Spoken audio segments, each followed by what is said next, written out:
So that is very significant news, broken tonight by NBC News. Carol Lee, the lead reporter on that story. Now, obviously, if this reporting is correct, the next questions that come up immediately are, when is this report coming? Are these the 4 findings, or will there be more? Also, does learning that this is his level of risk change the president's decision about whether or not he is going to talk to Mueller? And lastly, is it in fact a settled matter that if these obstruction findings are this serious against the president, is it a settled matter that Mueller definitely wouldn't try to bring them forward as an indictment? I mean, we've been having this discussion over the course of the past year since it started to become clear what the president might be up against with this investigation. There is legitimate legal ambiguity as to whether a sitting president can be indicted. If the special counsel has arrived at conclusions that implicate the president in obstruction of justice on at least these 4 grounds, how will it be decided? Who will decide whether these findings from Mueller will be brought forward in the form of criminal charges versus in the form of a report that goes to Congress for potential impeachment proceedings? Would Mueller and his team make their own determination on that? Have they already made their own determination on that? If NBC News is right in this new report this evening, and Robert Mueller is planning on reporting these findings to Rod Rosenstein at the Justice Department, would it then be Rosenstein's decision whether or not to actually put forward these findings on the president and obstruction of justice in the form of a criminal indictment? So, like I said, normal Thursday. And then there's the matter of scoop number 2, which is not just this. The fact is, the scoop is actually sort of the fact that I have this. This is the new, not yet released book from FBI Director James Comey. And it's weird that I have this because the publisher had taken fairly heroic measures to ensure that this book did not leak out before publication on Tuesday. Next Tuesday. A Tuesday we have not yet reached. Somewhere along the way, though, those heroic measures lost their cape and fell out of the sky. The first description of the book's contents appeared in the Daily Beast today. The second set went online in the Associated Press's Twitter feed soon thereafter. Then Philip Rucker at the Washington Post reported that the Washington Post had obtained a copy ahead of publication, and he published a very good speed reading write-up of what is in the book. Then the New York Times went ahead and published their review of the book, calling it absorbing. Michiko Kakutani titling her review, quote, "James Comey has a story to tell. It's very persuasive." And now I've got a copy because NBC News was able to go hunting in the urban jungle of New York City, and they tranquilizer darted a copy of it in the wild and gave it to me. And so, ahem. Director Clapper presented the intelligence community assessment just as he had to President Obama and the Gang of 8. There were a few questions and comments, most of which came from Tom Bossert in the back row. Tom Bossert fired this week. During the discussion of Russia's involvement in the election, I recall Trump listening without interrupting and asking only one question, which was really more of a statement. Quote, "But you found there was no impact on the result, right?" Director Clapper replied that we had done no such analysis, which was not our business or expertise. What we could say is that we found no evidence of alteration of the vote count. What I found telling was what Trump and his team didn't ask. They were about to lead a country that had been attacked by a foreign adversary, yet they had no questions about what the future Russian threat might be, nor did they ask how the United States might prepare itself to meet that threat. Instead, with the 4 of us still in our seats, including 2 outgoing appointees, the president-elect and his team shifted immediately into a strategy session about messaging on Russia, about how they could spin what we'd just told them. Speaking as if we weren't there, Reince Priebus began describing what a press statement about this meeting might look like.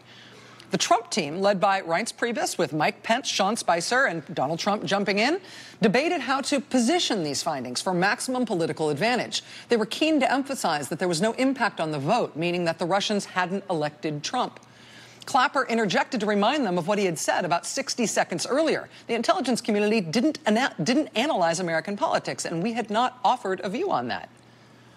I had been in many intelligence briefings with the previous 2 presidents and had never seen Presidents Bush or Obama discuss communications and political strategy in front of intelligence community leaders. There'd always been a line. The intelligence community does facts. The White House does politics and spin and does it on its own.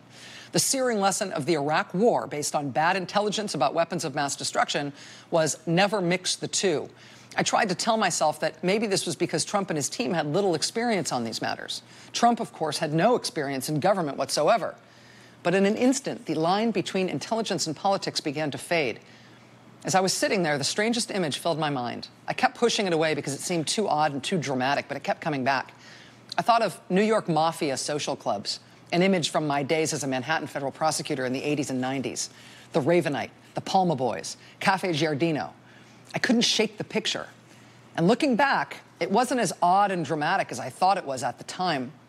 The Italian mafia called itself La Cosa Nostra, this thing of ours, and always drew a line between someone who was a friend of yours, meaning someone outside the family, and someone who was a friend of ours, meaning an official member of the family. I sat there thinking, holy crap, they're trying to make each of us an amica nostra, a friend of ours, to draw us in. As crazy as it sounds, I suddenly had the feeling that in the blink of the eye, the president-elect was trying to make us all part of the same family, and that Team Trump had made it a thing of ours. For my entire career, intelligence was a thing of mine, and political spin a thing of yours. Team Trump wanted to change that. I should have said something right then.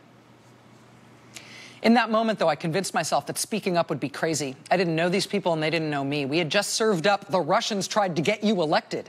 Should I now give them a lecture about how to behave with us? And when I'm about to have a private session with the president-elect to talk about Russian hookers? Nope, don't think so. So I said nothing, and nobody else said anything either. Nobody on the Trump team thought to say, hey, maybe this is a conversation for later, or perhaps we should move on, Mr. President-elect. We waited quietly. I'll skip ahead here for a second. This now goes to the part where Comey has to tell Trump about the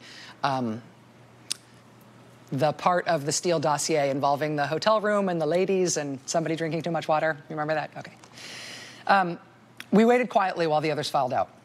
When we were alone, the president-elect spoke first, throwing out compliments. "You've had one heck of a year," he said, adding that I'd handled the Clinton email investigation honorably and had a great reputation.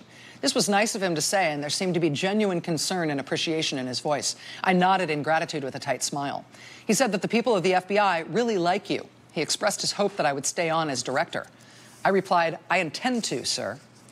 Though it might have been the polite or obvious thing to say to ingratiate myself with the president-elect, I didn't thank him for saying this because I already had the job for a stated 10-year term. I didn't want it to appear as if I needed to reapply. In fact, only once in the Bureau's history was an FBI director fired before the end of his term, when Bill Clinton, without controversy, removed William Sessions in 1993 over allegations of serious ethical improprieties. Ironically, the man Clinton replaced him with, Louis Freeh, turned out to be a thorn in the administration's side as he pressed aggressively for investigations of alleged administration misdeeds. After Trump finished with his opening monologue, which lasted a minute or so, I explained the nature of the material I was about to discuss and why we thought it was important that he know about it. I then began to summarize the allegation in the dossier that he'd been with prostitutes in a Moscow hotel in 2013 and that the Russians had filmed the episode. I didn't mention one particular allegation in the dossier, that he was having prostitutes urinate on each other on the very bed President Obama and the First Lady had once slept in as a way of soiling the bed. I figured that single detail was not necessary to put him on notice about the material. This whole thing was weird enough. As I spoke, I felt a strange out-of-body experience as if I were watching myself speak to the new president about prostitutes in Russia. Before I finished, Trump interrupted sharply with a dismissive tone. He was eager to protest that the allegations weren't true. I explained that I wasn't saying the FBI believed the allegations. We simply thought it important that he know they were out there and being widely circulated. I added that one of the FBI's jobs is to protect the presidency from any kind of coercion. And whether or not the allegations were true, it was important to know that he know Russians might be saying such things. I stressed that we did not want to keep information from him, particularly given that the press was about to report it. He again strongly denied the allegations, asking, rhetorically I assumed, whether he seemed like a guy who needed the services of prostitutes. He then began discussing cases where women had accused him of sexual assault, a subject I had not raised. He mentioned a number of women. He seemed to have memorized their allegations.